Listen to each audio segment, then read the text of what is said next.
experienced over this year alone the highest rise in cost of living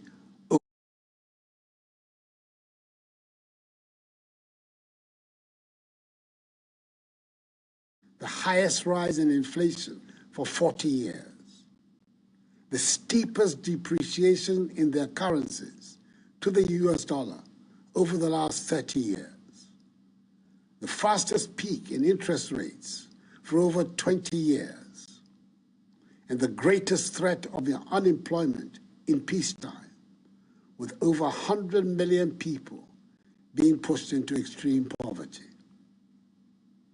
Between the end of 2019, some useful lessons about how other people are coping. Fellow Ghanaians, this is why I'm back in your homes this evening, to ask for your support as we work together to get our economy back into good shape. In April, after the cabinet retreat of the first quarter, in recognizing the deteriorating macroeconomy, my government announced a 30% cut in budgeted discretionary expenditures and a 30% cut in salaries of the president, vice president, ministers, deputy ministers, MMDCs, and political office holders, amongst other measures. And since July, when the government took the difficult decision to go to the IMF to seek support, I've been speaking publicly at different fora on the subject of the economic difficulties we face, especially during my recent tours, so far, of 9 regions, and interacting directly with you, the Ghanaian people. It is also true that many of you have felt the need for me to come back to the fellow Ghanaians format that brings us all together. For us in Ghana, our reality is that our economy is in great difficulty. The budget drawn for the 2022 fiscal year, that is this year, has been thrown out of gear, disrupting our balance of payments and debt sustainability, and further exposing the structural weaknesses of our economy. We are in a crisis. I do not exaggerate when I say so. I cannot find an example in history when so many malevolent forces have come together at the same time. But, as we have shown in other circumstances, we should turn this crisis into an opportunity to resolve not just the short-term urgent problems, but the long-term structural problems that continue to bedevil our economy. I urge us all to see the decision to go to the International Monetary Fund in this light. We've gone to the fund to repair in the short term our public finances and restore our balance of payments, whilst we continue to work on the medium to long-term structural changes that are at the heart of our goal of constructing a resilient, robust Ghanaian economy and building a Ghana beyond aid. I'm able to report to you, my fellow Ghanaians, that the negotiations to secure a strong IMF program, which will support the implementation of our post-COVID-19 program for economic growth, and additional funding to support the 2023 budget and development program, are at advanced stages and are going well. We're determined to secure these arrangements quickly, to bring back confidence and relief to Ghanaians. We're working towards reaching a deal with the IMF by the end of the year. This will give further credence to the measures government is taking to stabilize and grow the economy, as well as shore up our currency. By fast escalating fuel prices at the pumps, which is caused by high crude oil prices on the world market and our depreciated currency. I know that this is putting intolerable pressure on families and businesses. I know that people are being driven to make choices they should not have to make. And I know that it has led to the devaluation of capital of traders and painfully accumulated savings. Furthermore, government is working to secure reliable and regular source petroleum products for the Ghanaian market. It is expected that this arrangement, when successful, coupled with a stable currency, will halt the escalation of fuel prices and bring relief to us all. I hear from the market queens also that another factor fueling the high prices is the high margins that some traders are slapping on goods for fear of future higher costs. I say to our traders, we are all in this together. Please, let us be measured in the margins we seek. I have great respect and admiration for the ingenuity and hard work of our traders, especially those that take on the distribution of foodstuffs around the country. And I would hesitate to join in calling them names. I do make a heartfelt appeal that we all keep an eye out for the greater good and not try to make the utmost profits out of the current difficulties. In language that every market woman and indeed every trader in our country understands, let me say that the basic problem we face is that we're not making as much money as we need to spend. And what little money we do make is going to pay for the debts we have contracted to fund the development projects we must have. Not enough of us are paying our taxes. Not enough of us are producing to generate the revenues that we need. Nevertheless, my ambitions for Ghana remain high. All our children should be educated and trained with skills that will enable us to be competitive in the world. We need to close rapidly the infrastructure gap. We need to build a world-class healthcare system.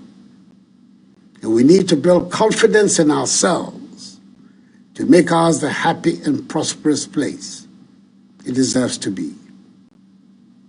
I believe we can and we will find the means to achieve these goals, even if the immediate measures we have to try and give you an outline of the main decisions without getting into the technical that baffles many of us. To restore and sustain debt sustainability, we plan to reduce our total public debt to GDP ratio to some 55% in present value terms by 2028, with the servicing of our external debt pegged at not more than 18% of our annual revenue also by 2028. We're committed to improving the revenue collection effort from the current tax revenue to GDP ratio of 13% to between 18 and 20% to be competitive with our peers in the West Africa region. The Ghana Revenue Authority is rolling out an extensive set of measures to support the enhanced revenue mobilization. All of us must do our patriotic duty and support the GRA in this exercise. We're aiming to restore and sustain macroeconomic stability within the next 3 to 6 years, with a focus on ensuring debt sustainability to promote durable and inclusive growth while protecting the poor. We've decided to review the reforms in the energy sector the capping of statutory funds, implementation of the Exemptions Act, and a new property rate regime. We've also decided to continue with the policy of 30% cut in the salaries of political office holders, including the President, the Vice President, ministers, deputy ministers, MMDCs, and SOE appointees in 2023, just as we will continue with a 30% cut in discretionary expenditures of ministries, departments, and agencies. My fellow Ghanaians, the success of our efforts at diversifying the structure of the Ghanaian economy from an import-based one to a value-added exporting one is what will, in the long term, help strengthen our economy. We're making some progress with the 1D1F, but our current situation requires that we take some more stringent measures to discourage the importation of goods that we can and do produce here. To this end, we will review the standards required for imports into the country. We'll prioritize the imports, as well as review the management of our foreign exchange reserves in relation to imports of products such as rice, poultry, vegetables, and produced in sufficient quantities in Ghana. Government will, in May 2023, that is 6 months from now, review the situation. We must, as a matter of urgent national security, reduce our dependence on imported goods and enhance our self-reliance as demanded by our overarching goal, including those created under the 1D1F initiative, to help reduce our dependence on imports and allow us the opportunity to export more and more of our products. Where there's noise, where there's unrest, you will not find money. If you talk down your money, it will go down. If you allow some unidentifiable person to talk down your money, it will go down. The recent turbulence on the financial markets was caused by low inflows of foreign exchange and was made worse in the last 2 to 3 weeks, in particular, by the activities of speculators and the black market.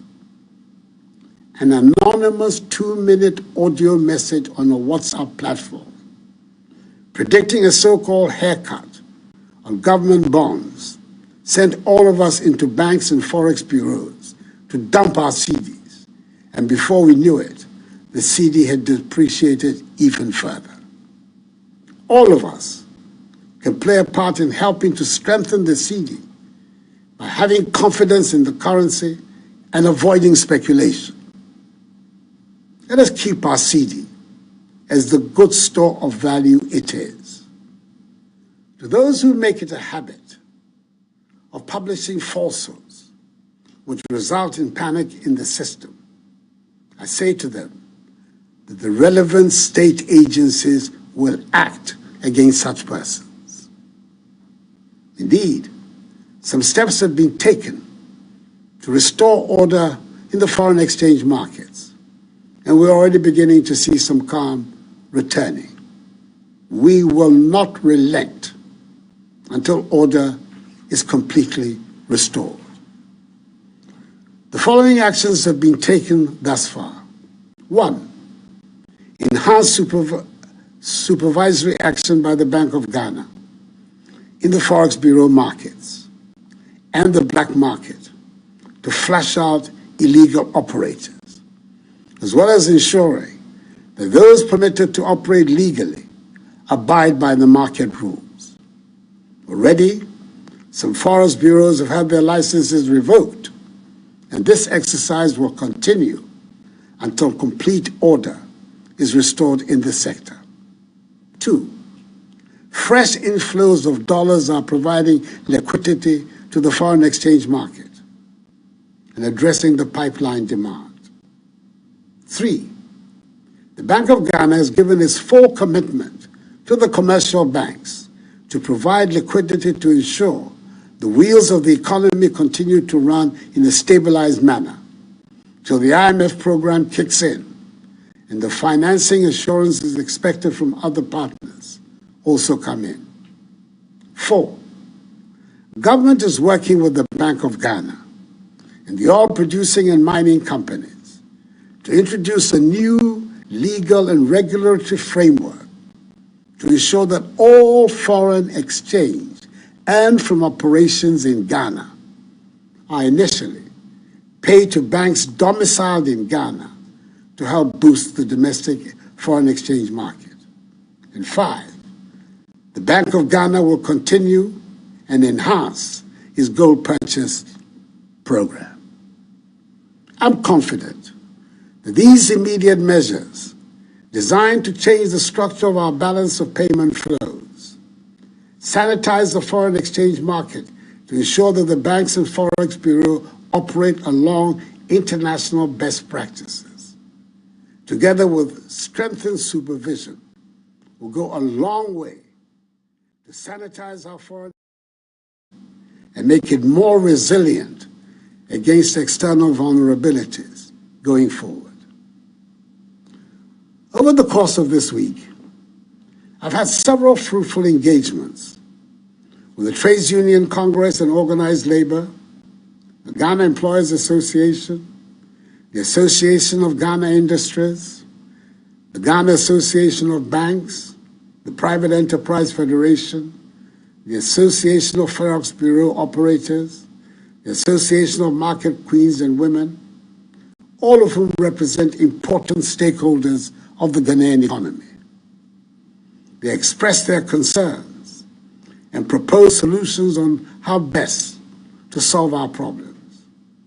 I've been encouraged by the enthusiasm of these interest groups to help government to address these challenges. I intend to continue these engagements with other groups. I also want to assure all Ghanaians that no individual or institutional investor, including pension funds, in government treasury bills or instruments, will lose their money as a result of our ongoing IMF negotiations. There will be no haircuts. So I urge all of you to ignore the false rumors. Just as in the banking sector cleanup, government ensured that the 4.6 million depositors affected by the exercise did not lose their deposits. And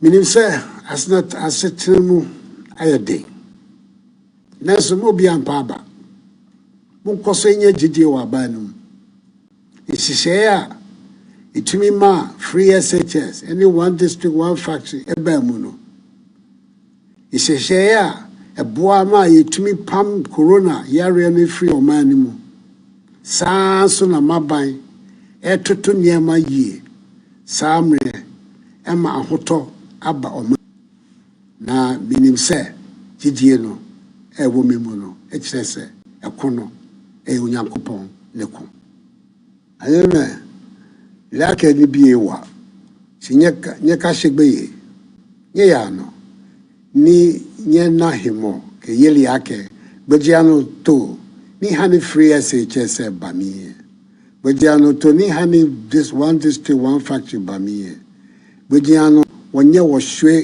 corona hela keshi wo ma na miye na kano ni miam nalo bi hijole abami ejake miye hemo ke yeli ake nyumotani.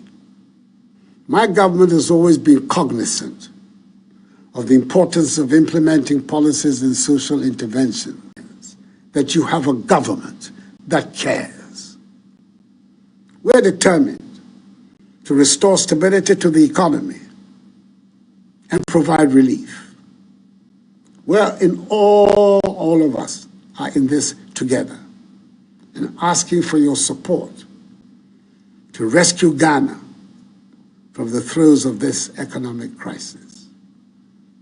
I have total confidence on our ability to work our way out of our current difficulties. We are not afraid of hard work. We will triumph, as we have triumphed many times before. Let us unite and rally around our republic, its institutions and its democratic values, and insist that under God we will emerge victorious from our current difficulties. For this too shall pass, as the battle is the Lord's. I'll be coming regularly to keep you updated about the measures your government is making to move our country forward and tackle our economic challenges. God bless us all and our homeland Ghana, and make her great and strong. For your attention, and have a good evening.